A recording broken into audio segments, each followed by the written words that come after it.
All right, good afternoon, everyone. Good afternoon. Thank you for tuning in. We're going to get started in just 1 minute. I'm going to let a few more people find the registration information.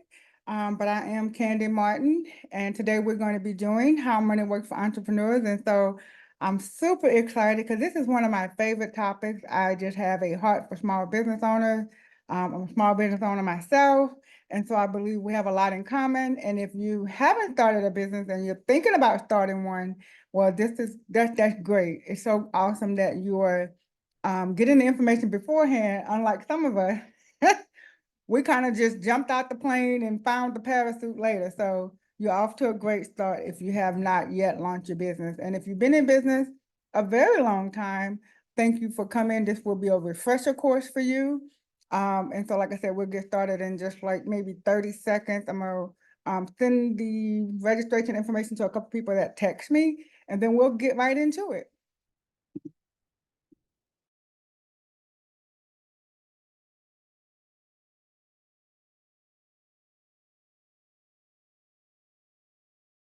And while we're waiting for them, if you could, in the chat, put where you're tuning in from. I mean, you don't have to give me your physical address, but you could say something like Texas, Florida, New York, wherever you're tuning in from, let us know.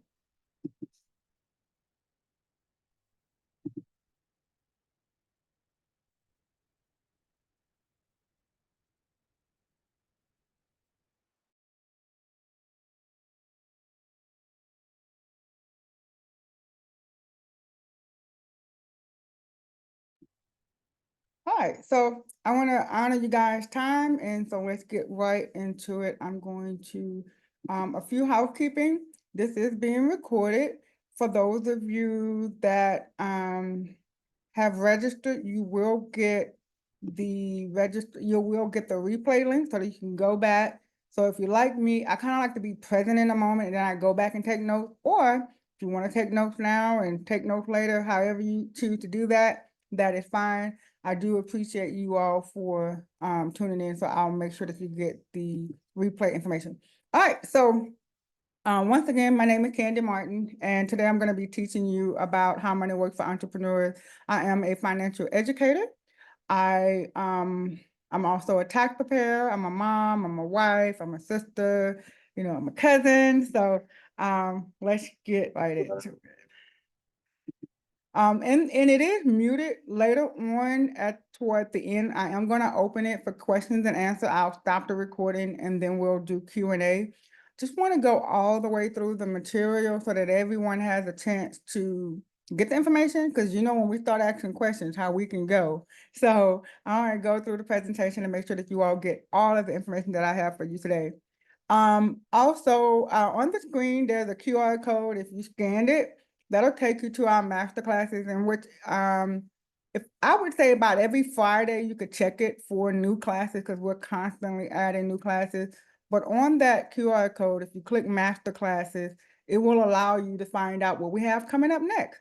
Now, the flyer that's on the screen is for an in-person workshop that we're going to do. So sorry, guys, if you're not available to come to the in-person one.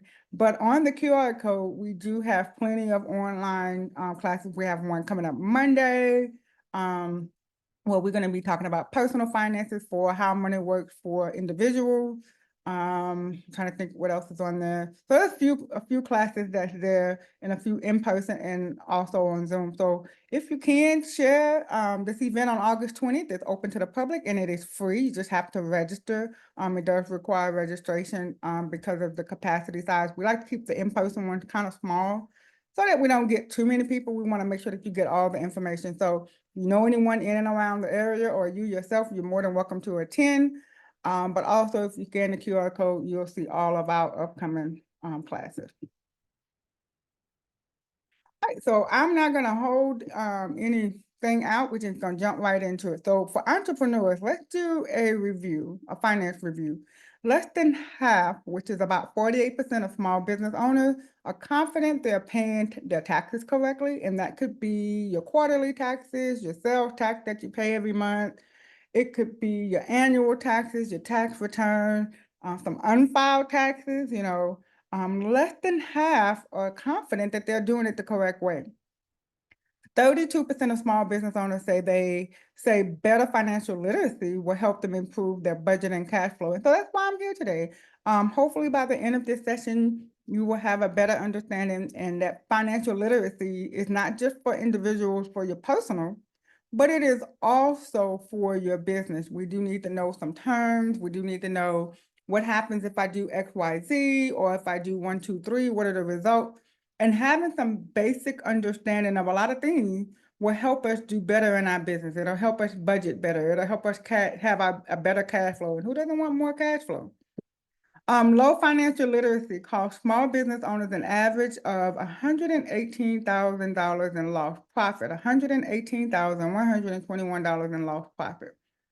I don't know about you, but $118,000, I could do a little something with that. So we don't want to leave any money on the table. We don't want to give it away and lose it. We want to make sure that we're very strategic in where every dollar that we earn, where it goes and where it's allocated. 74% say their cash flow challenges have stayed the same or have gotten worse in over the last 12 months, meaning that, hey, I feel stuck. Like, I got this great business, I got these great products, but I just don't see that, that acceleration in income. Especially for those that's been in business a while, we're like, hey, it seems like I'm on this level and I'm stuck. Like I don't get any movement. And so that's one of the things we want to do. We want to get that cash flow flowing again.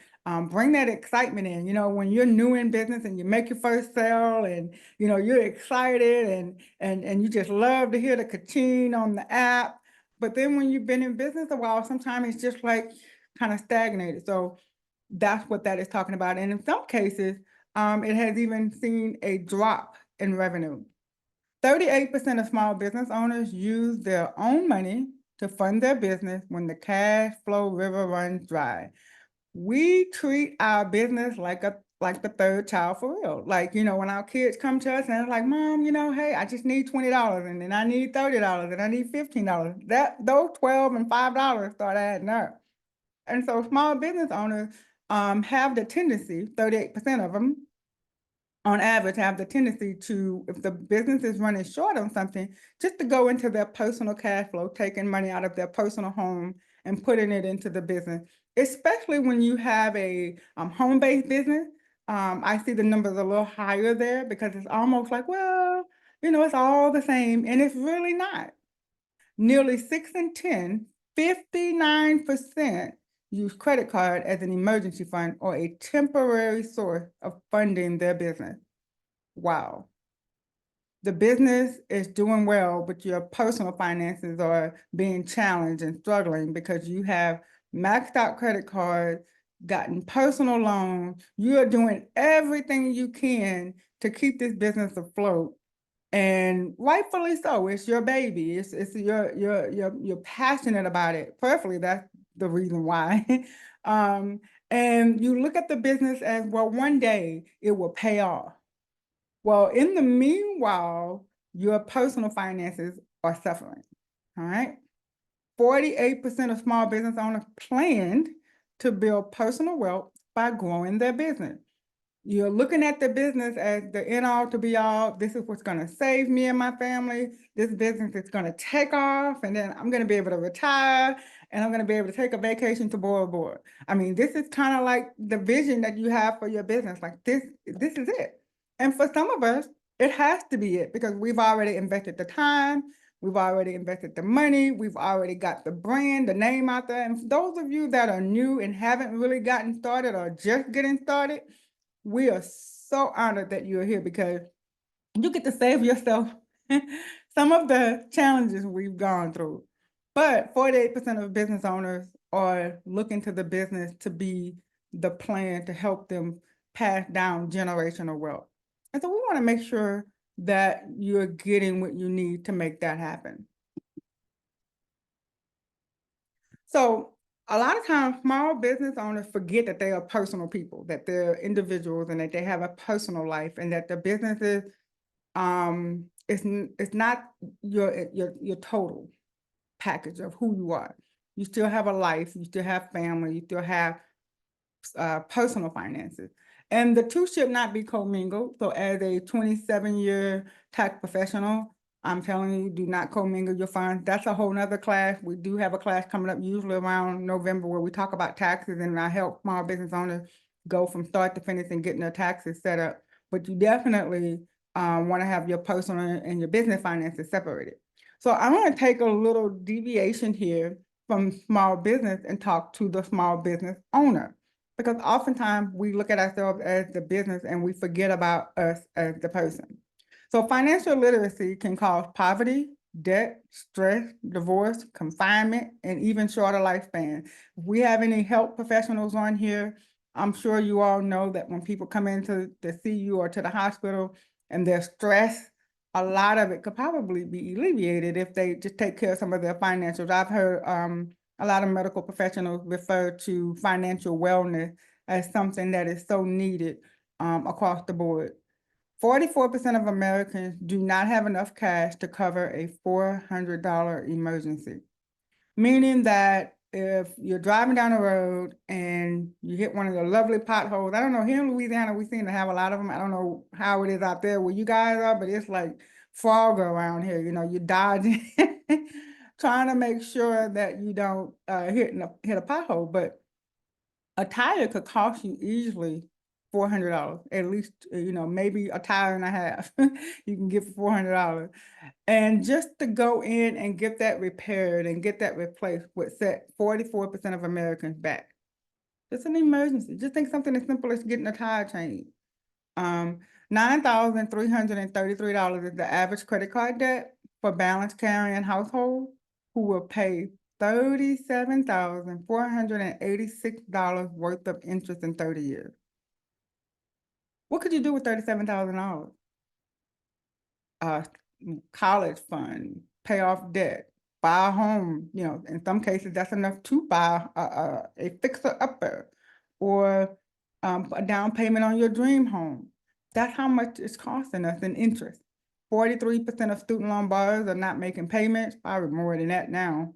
33% of Americans do not have a retirement savings, zero, meaning that 3 out of 7 or 4 out of 7, when they get ready to retire, they cannot, because there's nothing there to retire. So they have to work.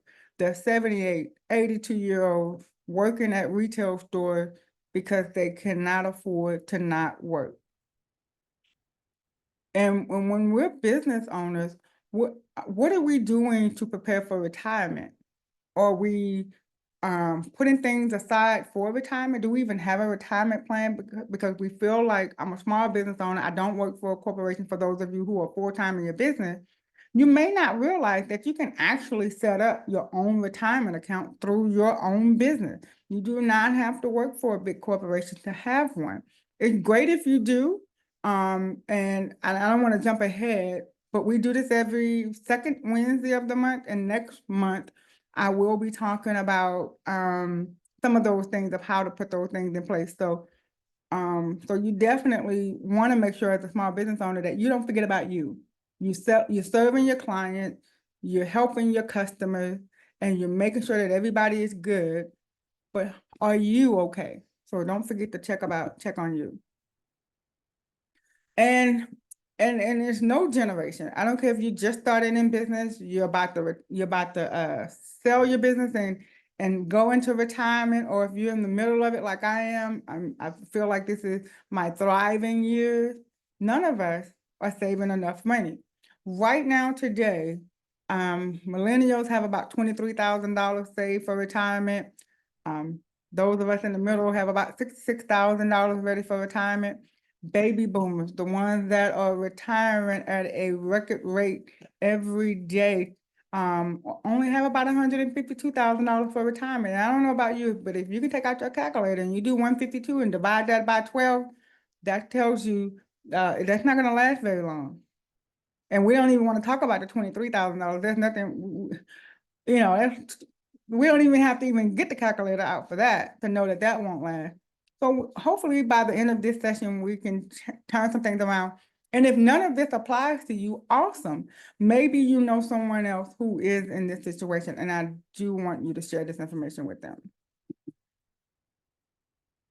So everybody's gonna do a little homework. We're gonna do a little classwork. I want you to get your calculators out, or you can use your phone. I want you to write this down. There are 3 things that I want to show you, and this is going to be something that it's going to help you determine where you are. Not the end all to be all, but this is a good start. So step one, numbers don't lie. I love numbers. It's just, 1 + 1 is just going to be 2. I mean, there's all this new math, they can have it. It's still going to be 2. I don't care how they slice it and dice it. 1 + 1 is still 2.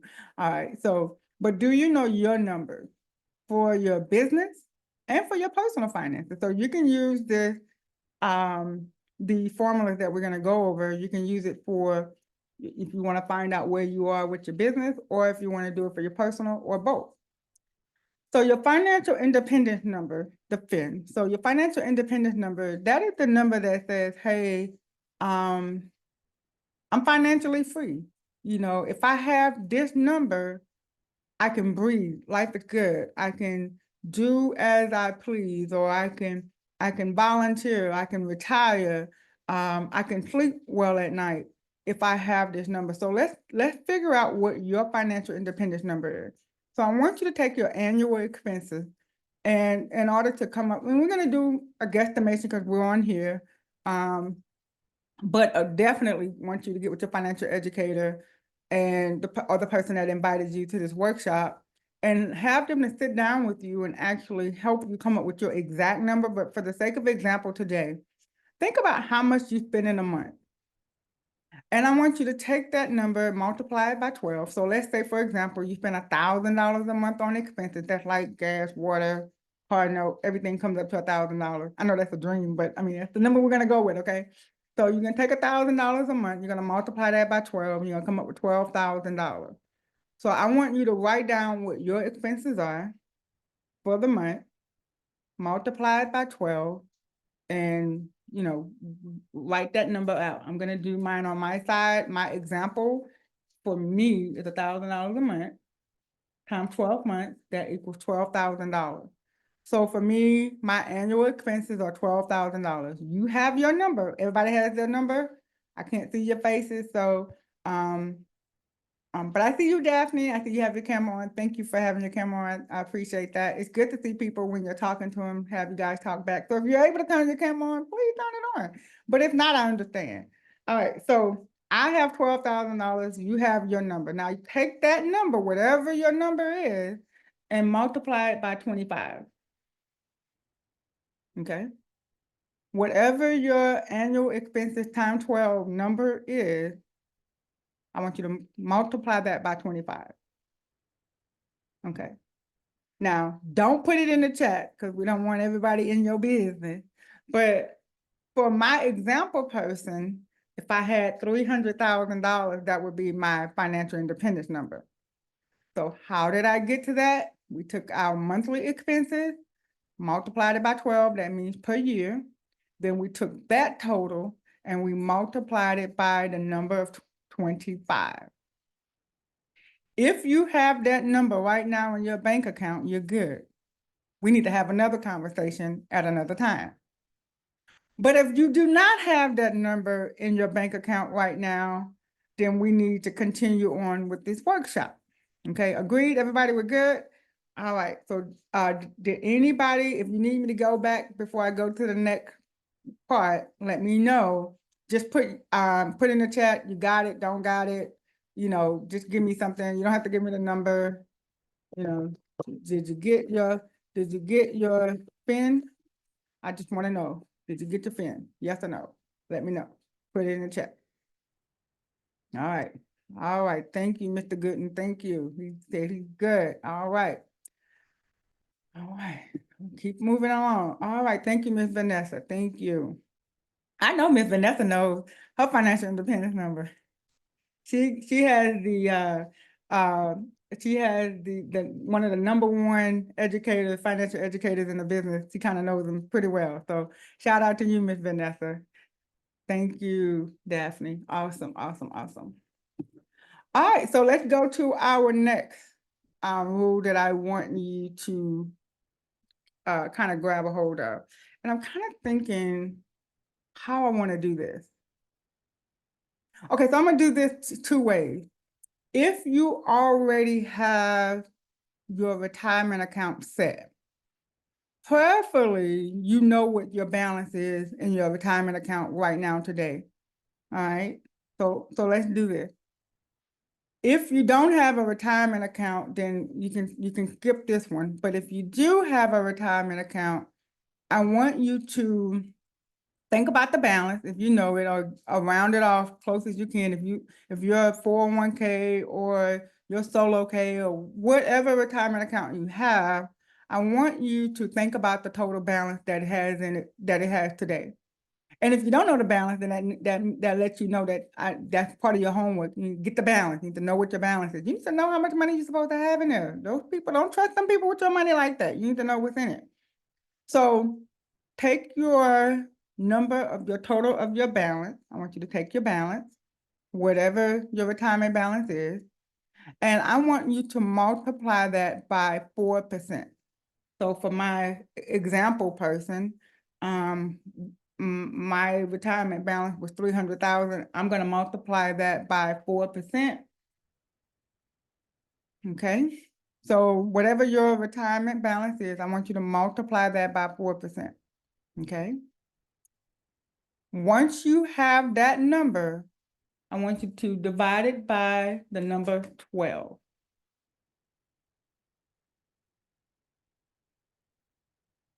That tells you how much you can take out of it every month. And so whatever the number is, that is what you're going to be living off of every month. So whatever your current retirement balance is, if it's 100, I'm going to use like the average, I think it was what, 150,000. If your retirement balance is 150,000, you multiply it by 4%. 150,000. I think I did something wrong. 4%. Okay. Yep. 6,000 for this person divided by 12. So my example person can live off of $500 a month. They have $150,000 in their retirement account. That's going to give them $6,000 a year at the rate of 4%, meaning that they can spend $500 a month in order to not run out of money while they're in retirement. So whatever your retirement number is, you're going to multiply that by 4%. Then you're going to take that number and divide it by 12. Now, if you're satisfied with that number, because remember, that's what you're going to have to live off of. So if you're not happy with that number, we need to keep going. Okay? All right, keep going. All right. So the rule of 72. So we're talking about you're getting your financial independence number, which means you're gonna start saving some money somewhere, knowing your 4% rule, knowing how much you can live off of per month based on what you currently have. And now you're probably thinking, I need to get some more money from somewhere. I need to move some things around. These aren't the numbers I envision. And if that's the case, I want you, and even if you got a perfect score, like you're living the dream life, your numbers are all good, you still want to know the rule of 72, because your money is either somewhere being saved or you are going to save some money. And so we want to make sure that you get the best rate of return. So wherever you have your, think about your savings account. So this one is going to be personal or business. You can do this with either one. Think about your savings account that you have at your bank just down the street, and you're so loyal to them, and you're making sure that you go in and you wave and they talk to you, and they give you, they have a jar of suckers on the counter for you, all that. You got the whole banking thing going. And you want to take the number 72 and you want to divide it by the interest rate, whatever the interest rate is that they're giving you for your savings. And you can probably log in right now on your mobile app and go to your savings account. And if you click it and open it, it'll tell you what the interest rate is. It'll say something like 0.09%. If you are with Navy Federal, I think theirs is I looked this up for someone earlier this morning and it was 0.04% for Navy Federal.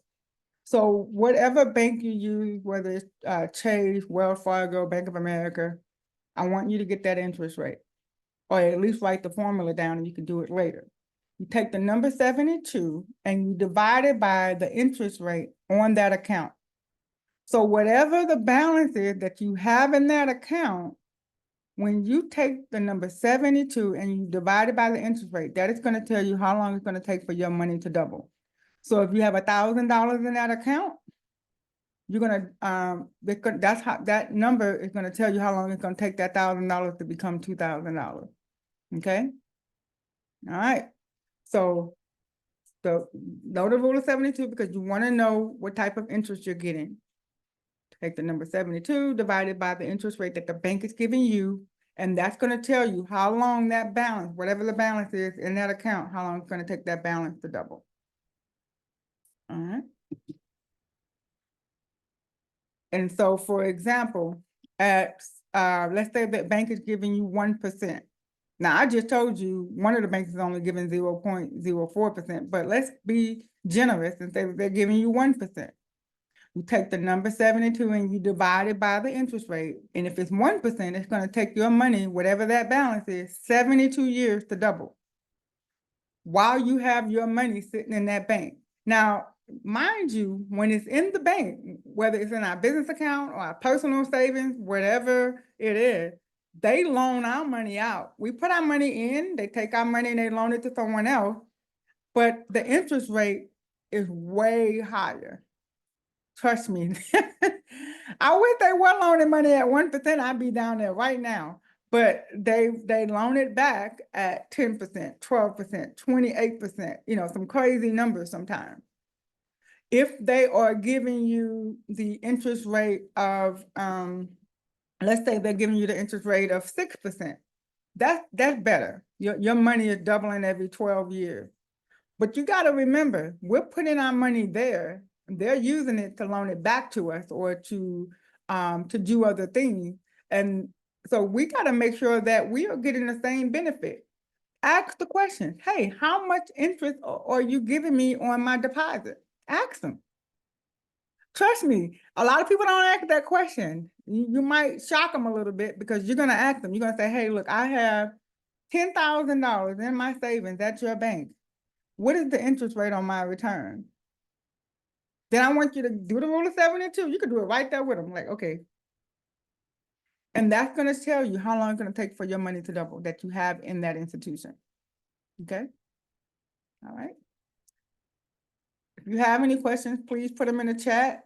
But toward the end, we are going to open it up for Q&A. You can write your question down so that I can come back to it and address it. All right. So now that we kind of got you guys to thinking, you need to get your number. Let me go back real quick. You need to get your financial independence number. You need to know what that is because you need to have a goal of what you need in order to live a financially free life. The 4% rule, how much can you live off of? Do you have currently what you can live off of? Or do we need to have a conversation about increasing that?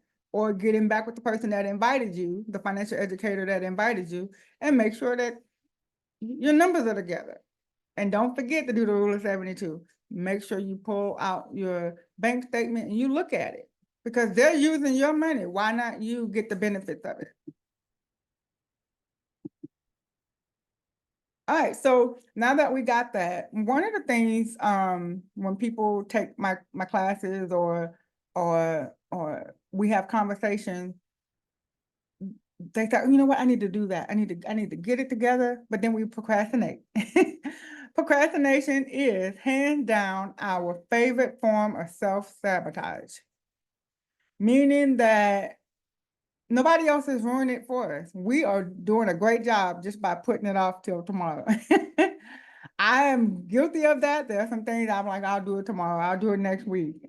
So we have our favorite form of self-sabotage, which is procrastination. So one of the four, so the four things that I'm going to talk about next, or things that threaten that. Now, I just told you what you needed to have in order to be financially free so that you can retire or so that you can do other things, not necessarily just when you retire. And so I gave you some things to start on. Are you going to take action today, or are we going to put it off? Because the more you wait, there are 4 things waiting for you to wait so that they can eat it up. All right. So that they can take away, the opportunity that you have as a business owner is to build that wealth that you talked about, to have that financial freedom, to be able to give to your local charity, to be able to retire at 67 and not have to work in a retail store in 2 years, to do those things that we talked about earlier. But you have to be aware of it, and procrastination is at the top of the list. If, time is our friend. So the sooner we start, the sooner we can start building. Because remember, that financial independence number is not going to happen by itself. So we got to start taking action and take it today. So we got to make sure we get rid of procrastination. Inflation, it grows about 2.8% a year. We don't really have a whole lot of control over that, but we do need to be able to make sure that we monitor, adjust, get with our financial educator, make sure that we're adjusting things properly so that we are keeping up with it and superseding it and not just letting it eat up what we have already started. Losses as business owners. How many of us had a great idea? It was a super idea. And, it didn't quite work out. We tend to have those. But I won't spend a lot of time on that. But the one I will take a little time on is taxes. Not paying our taxes or not having a tax strategy or overpaying in taxes, which I do see a lot of that for small business owners. And that kind of correlates with that procrastination, saying, well, I'll just deal with it later. Let me earn this income. Let me take care of these clients. Let me get these customers out the way, and I'll circle back to the taxes. Well, oftentimes that day never comes. And so when it comes to taxes, we need to make sure that we are, that we have a tax strategy that works for our business. And it's not a one size fits all. So I strongly urge you to sit down with the person that invited you. If they were a financial educator, sit down with them and come up with your, plan out your taxes. I advise as a tax professional that you pay taxes quarterly. And if you don't necessarily pay them, that you are setting them aside quarterly. If you're in a service business, that would, the quarterly would work. But if you're in a retail or a resale business where you actually have tangible products, you need to be doing those taxes monthly, like your sales tax, your income tax, and your local parish taxes. All those things need to be paid monthly, because what will happen if you let it pile up, the interest, the penalties, the late fees, all of those things, even though they seem like small, minute amounts, but remember, we just talked about our financial independence number, and we had to multiply that by 25, remember? So just imagine all those little fees adding up year by year by year. That is money that you can have to put inside of your business, that you can put into your retirement, that you can put into your family legacy plan. So don't let the taxes or the lack thereof filing the taxes be the thing that eats away at your legacy. All right. So one of the next things that we're going to talk about on the next slide is going to be the tax now, tax later, and tax never. Tax now are taxes paid on interest, earnings, and dividends every single year. So remember, we were talking about the rule of 72 and how we earn interest from the bank, and then they sent us that 14 cents. Yeah, so when we file that 14 cents at the end of the year, they tax you on that? Yeah, they even tax you on the interest that they so kindly gave you. So that's what so when you get those little dividend statements in the mail, we got to file those too on the taxes. Tax later, taxes are paid when you start taking distributions in retirement, meaning you're not paying the taxes on it now, you're kind of putting it away, and then later on, you will pay taxes based on your current tax rate at that time. Tax never means taxes are not owed on the earnings or the distribution. So I know if everybody can put in the chat, let me know, what is your favorite form of taxes? Is it tax now, tax later, a tax never. Based on the information that I just gave you, which one is your favorite?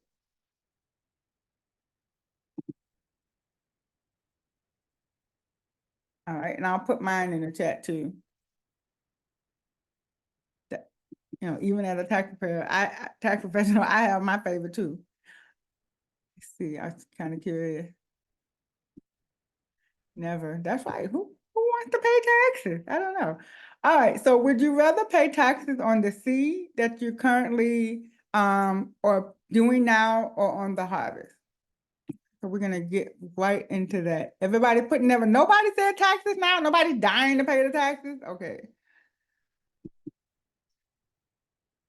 All right, so I'm gonna give you some terminology. Remember, we are getting financially educated so that we can make smart decisions in our personal finances and as well in our business finances, so that we can save where it's possible and start working on our legacy, making sure that we have something to pass down to generation, whether that looks like you personally for your personal family or you want to leave something to a charity, whatever your legacy looks like for you. There's no right or wrong answer there. All right. Oh, go back. So taxable accounts, and you notice that they're red, like investments made from business income or employment salary wages that have already been taxed. Taxes are paid annually on interest dividends earned unless held in a qualified retirement plan. Okay. Qualified retirement plans are 401k, 403b, 457, and traditional IRA plans. They allow you to invest pre-tax dollars with no taxes to pay on the principal or growth until retirement, which means we're getting into the tax later, at which time you will pay income tax at the future rate of return on the full amount of distributions every year. So right now today, if you were to go on Google, you can say, hey, what is the current tax rate? You would get a number. But we don't quite know exactly what the tax rate will be in the future. So a lot of times people say, oh, good, I could put it off and I can pay it later. But do you know what the tax rate will be 20, 30 years from now? All right, annuity, except for a qualified retirement plan, this is money invested in annuity will have already been taxed. Growth is tax deferred until retirement. At that time, you'll pay income tax on the growth portion of your distributions every year. And distributions means the money that's getting paid out to you, okay? That is also a tax later.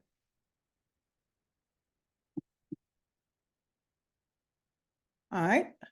The next financial term that we'll go over is government bonds. Government bonds, you use after-tax money to invest in government and municipal bonds, excluding qualified retirement plans. Depending on whether the bond is federal or municipal, interest may be exempt from federal or state taxes. And remember, that term may be, okay? Roth IRA, you invest in a Roth IRA with after-tax dollars, your account grows tax-free, and you don't pay taxes on distribution in retirement, which means you've already taken care of the tax liability, and now you're taking the distributions or withdrawals in retirement, and there's no taxes, okay? Permanent life insurance. And I was like, well, what is life insurance doing in this category? This is where it belongs, okay? Permanent life insurance. Premiums are paid with after-tax dollars. As long as your policy remains active, you will never pay taxes on distributions you take for supplemental retirement income or special purchases. I'm going to read that famous line again. You will never pay taxes on distribution. You all just told me that you wanted to be in the tax never category. I didn't see anybody say taxes now and taxes maybe. Everybody said taxes never. So permanent life insurance, premiums are paid with after-tax dollars as long as your policy remains active. You will never pay taxes on distributions you take for supplemental retirement income or special purchases. All right. Just giving y'all some information.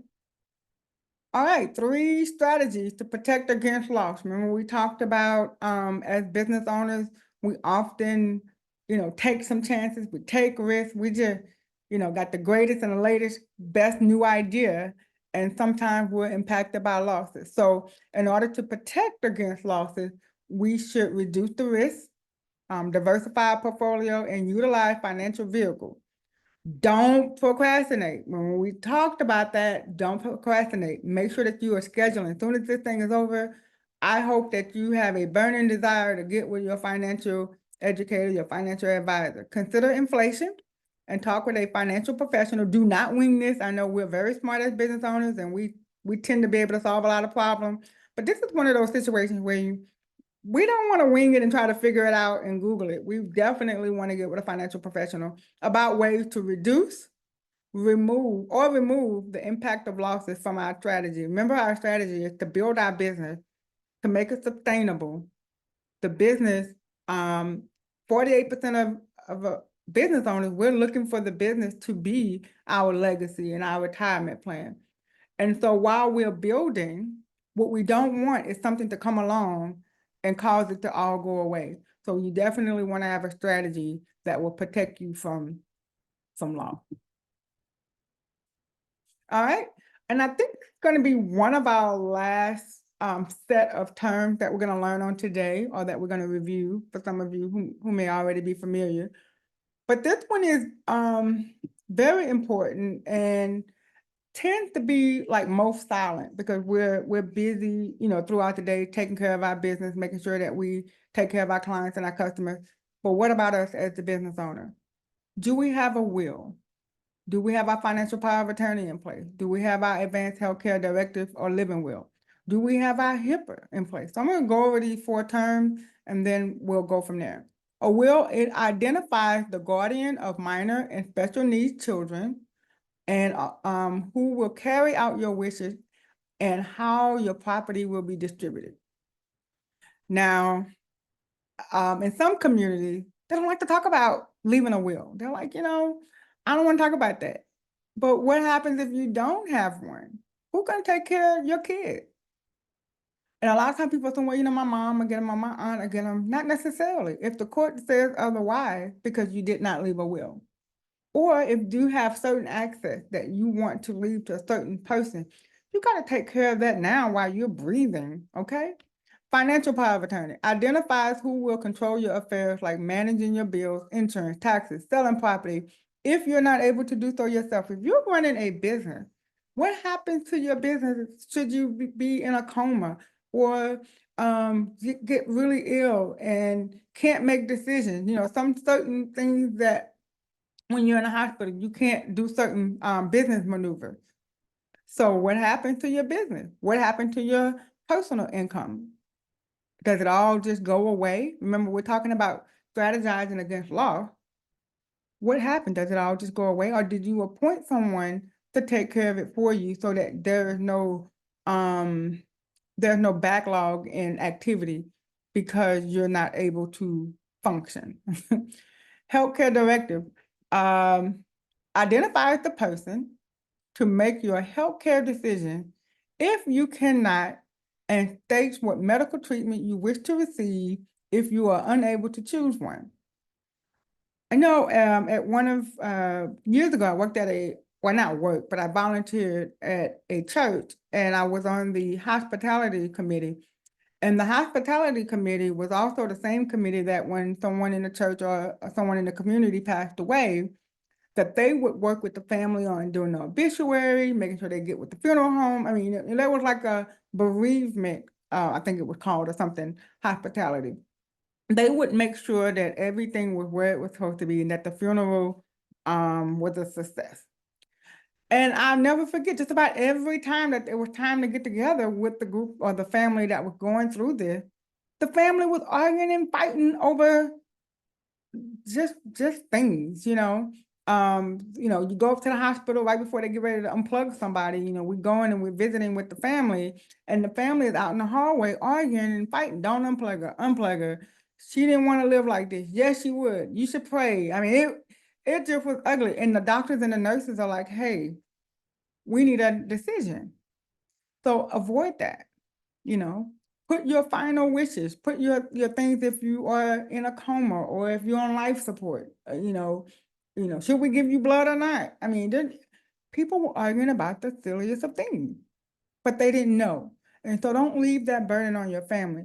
Don't let them live with the guilt of, did I do the right thing? Just put it in writing. But you got to do it with with the document. The HIPAA, permit your healthcare agent to access your medical records, insurance information to assist you in your treatment. I mean, it's self-explanatory. If you want your information shared, you have to have a HIPAA release on file so that someone else can assist you. And I know as business owners, a lot of times we don't think about these things. We're just kind of doing what we got to do. But stop and take a moment to remember that you're a person too, and you do have personal things that you need to get in order. All right, so before I open it up for Q&A, I know there was a lot we just kind of went over some terms and, just so you can figure out what items or things you want to know more about. Next month in August, we're going to be talking about business planning. We're going to be talking about the executive bonus arrangement, key employee life insurance, buy-sell agreement. You have no idea what I just said, then you need to be on that webinar the second Wednesday in August. We're just going to be talking about some other things that business owners should have in place or have considered, just kind of going over the things that we just went through. So I'm going to open it up for Q&A. I do have one favor to ask of you, and I am a stickler for tests. I want to know your number. I want you to take this quiz. It's free. You scan it. So it's 3 things you have to do, 1, 2, and 3. You're going to take the quiz by scanning the QR code that you see here on the screen. Once you go through, it might take you about 10 minutes to answer all the questions and answer honestly so you can get an honest answer. All right. Save it. Save the result page. It's going to prompt you to save it as a PDF. You save it. And look, none of this information is shared. So you're going to save it. Get your copy. I want you to, you're gonna get an email. I want you to save it and hold it so that when you do get with your financial educator or your financial advisor that invited you, you all have something to go over. Let's see where you are today. Take the quiz. Nobody's gonna see it. It's gonna be you and your phone. Nobody else is gonna see it. I want you to have the reality of where you are financially. So take the quiz. Remember, we're not going to procrastinate. We're going to scan the code. We're going to go through the questions. I think it's about 25 questions. We're going to answer them truthfully. We're going to save it. We're going to press to save it as a PDF, and it's going to email you the results. You download it, save it. If you want to share it with me, awesome. I would love to go over it with you. But it is for your record. All right. So what I want to do is I'm going to stop the recording. That way you're free to ask your questions or make your comments, and then we'll go from there. So I thank you so far for being on and to just kind of just showing up for you as the business owner, not forgetting that you are a person as well, and that you are so busy. We're so busy serving others, our clients, our customers, our family, our friends, being volunteers. We're working in the community, and we're being mentors and role models. And oftentimes we forget about taking care of us personally. And I don't want to see any of you in 20 years from now ready to retire, and I have to tell you, you can't, because we didn't plan today for tomorrow. So on the screen again is the QR code that I gave you at the beginning to look at the rest of the classes that we have. There's my phone number and also the website. So let me unpause it. Let me not pause it, but let me stop the recording so that we can get the question. The recording.